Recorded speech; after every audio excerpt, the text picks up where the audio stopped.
అందరికీ నమస్కారం. జాదూ ఈ పిటారాలో భాగంగా మనకి ఇవ్వబడిన మరొక కిట్ సీక్వెన్షియల్ థింకింగ్ కార్డ్స్.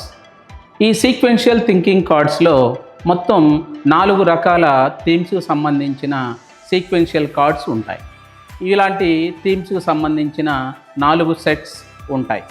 ఇక్కడ ముందుగా ఉపాధ్యాయుడు విద్యార్థిని పిలిచి ఒక సెట్కి సంబంధించిన 4 కార్డులను ఒక వరుస క్రమంలో అమర్చి దానికి సంబంధించిన కథను కానీ లేదా సంఘటనను కానీ వివరించాల్సి ఉంటుంది.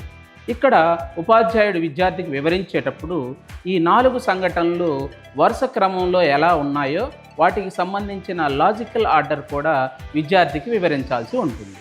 తదుపరి ఉపాధ్యాయుడు విద్యార్థులకు అదే కృత్యాన్ని ఇవ్వటం ద్వారా వారు ఆ సెట్కి సంబంధించిన 4 కార్డులను వరుస క్రమంలో అమర్చవలసి ఉంటుంది. ఇక్కడ విద్యార్థికి ఆ కార్డులను ఇచ్చేటప్పుడు 4 యొక్క వరుస జిగ్జాగ్ చేసి అంటే అటు ఇటు తారుమారు చేసి ఇవ్వవలసి ఉంటుంది. ఈ విధంగా విద్యార్థికి ఇవ్వటం ద్వారా వారు 4 కార్డుల్లోని బొమ్మలను లేదా చిత్రాలను చూస్తూ అవన్నిటినీ వరుస క్రమంలో అమర్చవలసి ఉంటుంది. ఈ విధంగా ఒక వ్యక్తిగతంగా కానీ లేదా గ్రూప్గా కానీ ఈ కృత్యాన్ని మనం నిర్వహించవచ్చు. ఈ విధంగా విద్యార్థులకు కృత్యాలను ఈ సీక్వెన్షియల్ థింకింగ్ కార్డ్స్ ద్వారా నిర్వహించడం ద్వారా వారిలో లాజికల్ ఆర్డర్లో అమర్చడం ద్వారా లాజికల్ థింకింగ్ అనేది అలవాటు అవుతుంది. అదేవిధంగా 4 కార్డులకు సంబంధించిన కథను వివరించడం ద్వారా వారిలో స్టోరీ టెల్లింగ్ స్కిల్స్ అనేది డెవలప్ అవుతాయి.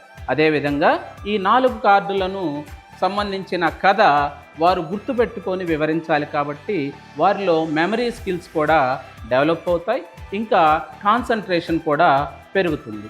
అదేవిధంగా ఈ 4 కార్డులను సంబంధించిన చిత్రాలను లేదా పదాలకు సంబంధించిన వొకాబులరీ చాలా బాగా అభివృద్ధి చెందుతుంది.